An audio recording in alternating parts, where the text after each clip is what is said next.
Hello everyone, आज हम chapter number 3 का पार्ट 2 कवर करेंगे। पार्ट 1 में हमने पढ़ा था नोमैडिक्स के बारे में और हमने पढ़ा था कि भाई क्या उनकी सोशल एंड पॉलिटिकल बैकग्राउंड था और उनका रिलेशन नोमैड्स और सेटल्ड का कैसा था, ज्योग्राफी कैसी थी और चंगेज़ खान कौन थे। आज हम पढ़ेंगे यहाँ पर कि जो मंगोल्स है, जब चंगेज़ खान चले गए, मतलब चंगेज़ खान की डेथ होने के बाद मंगोल्स एम्पायर कैसे कैसे हुआ आपका, ठीक है। तो यहाँ पर बताया गया है कि जो गेंगिस खान है, मतलब चंगेज खान 1227 में उनकी डेथ हो गई थी और उसके बाद 2 फेज में जो पूरा एरिया था वो कवर हो गया। पहला था फर्स्ट फेज 1236 से लेके 42 के बीच में और सेकंड फेज था 1255 से लेके 13,000 तक, ठीक है।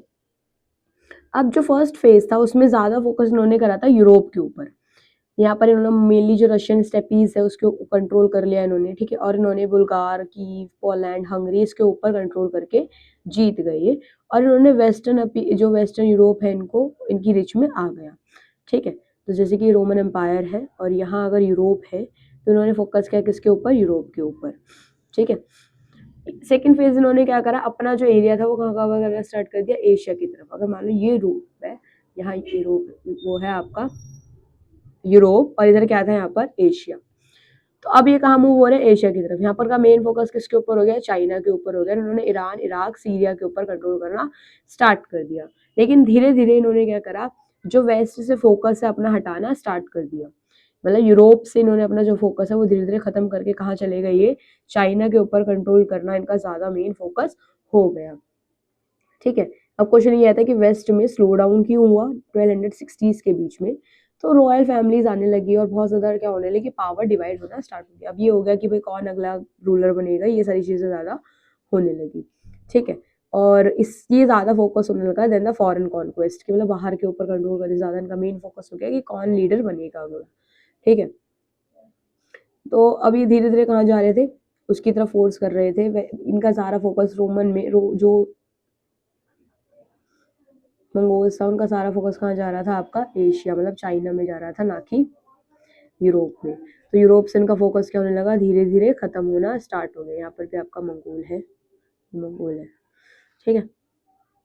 इसके अलावा अगला क्वेश्चन है, how did internal conflict among imperial policy, ठीक है। कि भाई कौन कौन सी जो वो थी आपकी पॉलिसीज के अंदर कॉन्फ्लिक्ट होने लगी। अब descendant of the different son completed, भाई बहुत सारी अलग अलग क्या होने लगी, डिफरेंट डिफरेंट सन आने लगे। तो उनके जो वंशज थे, वंशज के जो बेटे थे उनके क्या होने लगे, आपस में वो कम्पीट करना, झगड़ा होना स्टार्ट हो गया। और पहले जोची और जो ओगोदेई थे वो कंट्रोल कर रहे थे, फिर तोलोदिन जो थे वो कंट्रोल करना स्टार्ट करते हैं। तो आपस में ही इन्होंने क्या करने लगा, लड़ाई करना स्टार्ट कर दिया। इनका मेन फोकस कहाँ चला गया, चाइना की तरफ हो गया। अब पॉलिटिकल ऑर्गेनाइजेशन कैसी थी इनकी, तो पहले ही एम्पायर को डिवाइड कर दिया था गेंगिस खान ने 4 बेटों में अपने। इनके 4 बेटे थे। पहला नाम था जोशी, जो उनका बड़ा बेटा था, जिनको क्या मिला था, रशियन स्टेपी मिली थी। दूसरा चंगताई जो थे उनके, चंगहाती जिसे हम भी करते हैं, चंगहाती को क्या मिला था, ट्रांसोनियन स्टेपी मिले थे, ठीक है। और थर्ड सन ओगेदे जो था उनको सक्सेस बनाया था। उन्हीं को क्या मिली थी, कैपिटल मिली थी काराकोरम। मैपिंग का क्वेश्चन आता है इसमें। और यंगेस्ट सन कौन थे उनके, तोलुई। और तोलुई को क्या मिली थी, एंसेस्टर, मतलब पूर्वजों की जो लैंड होती है वो मिली थी, ठीक है। बट इनकी जो टेरिटरी थी वो फिक्स्ड नहीं थी। तो इसलिए क्या कहते हैं उसको, उलूस कहते हैं जब फिक्स्ड टेरिटरी नहीं होता। तो इसलिए लड़ाइयाँ वगैरह होती रहती थी बहुत ज़्यादा। और जैसे कि कुछ की टर्मिनोलॉजी है, पहला है एंडा। जो अंडा होता था, जो एंडा होता है वो होता था लॉयल कैंपेनियन, मतलब ब्लड ब्रदर, जो भाई वाली फीलिंग होती है वो। नॉकर्स कौन होते थे आपके, जो फॉलोवर होते थे उनके, उनको कहते थे। उलूज एक ऐसे एरिया जिनकी फिक्स्ड जगह नहीं है, फिक्स टेरिटरी नहीं है, लेकिन एक एरिया होता था ये। और तामा होता था मिलिट्री कॉन्टीजेंट। और क्वारिलट्स होते थे आपके, जो भी असेंबली होते थे उनके चीफटेन जो होते थे उनको कहते थे। सबसे ज़्यादा पूछा जाने वाला क्वेश्चन है ये आपका कि administration, communication system and changing policy of the Mongols क्या क्या थी। तो सबसे पहला आपका कि भाई इनकी यामा इन्होंने स्टार्ट कर रखा था। अगर हम कम्युनिकेशन की बात करें तो कूरियर सिस्टम होता था, जहाँ पर इन्होंने हर कुछ थोड़ी देर बाद में इन्होंने क्या कर रखा था, एक मैसेंजर को रख रखा था। मतलब अगर आपको यहाँ से कोई बात पहुँचानी है यहाँ तक, तो बीच बीच में छोटे छोटे गैप के बीच में ही क्या बिठा रखे थे, मैसेंजर बिठा रखे थे। तो जल्दी क्या करते थे, मैसेज प्रोवाइड कर देते थे आपके, ठीक है। और नोमैड्स क्या करते थे, एक क्यूबरा टैक्स लेते थे, क्यूब का टैक्स लेते थे आपका, जो क्या होता था 1/10 होता था, ठीक है। इसके अलावा जो इम्पैक्ट होता था कॉन्क्वर्ड एरियाज के ऊपर, इससे क्या हुआ, जो एग्रीकल्चर ट्रेड है वो खत्म होना स्टार्ट हो गया, बहुत सारे लोगों को मारा गया। मैंने आपको बताया कैसे क्रूशल रूलर तो बहुत मारा इन्होंने लोगों को, ठीक है। पैक्स मंगोली का अगर आप देखेंगे तो जब जो लड़ाइयाँ हैं वो खत्म होना स्टार्ट हुई तो पीस आना स्टार्ट हुआ, तो धीरे धीरे ट्रेड और कॉमर्स बढ़ना स्टार्ट हो गया आपका, ठीक है।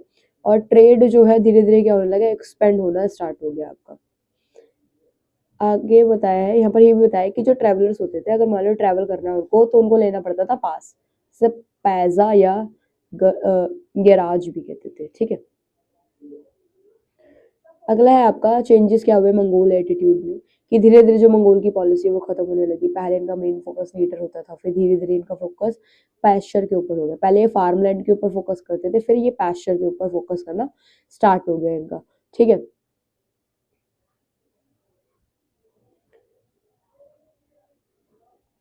अब क्वेश्चन आता है इनका, describe the significance of Genghis Khan speech and translation of Mongol ruler, कि क्या उसकी स्पीच का रूल है वो था। तो एक पर्सन था गजन खान, गेंगिस नहीं, sorry, bye bye, Ghazan Khan. Ghazan Khan मतलब कौन था, जो रूलर था ईरान का। उन्होंने स्पीच दी थी, जो किसने बनाई थी, वजीर ने बनाई थी, राशिदुद्दीन ने बनाई थी, ठीक है।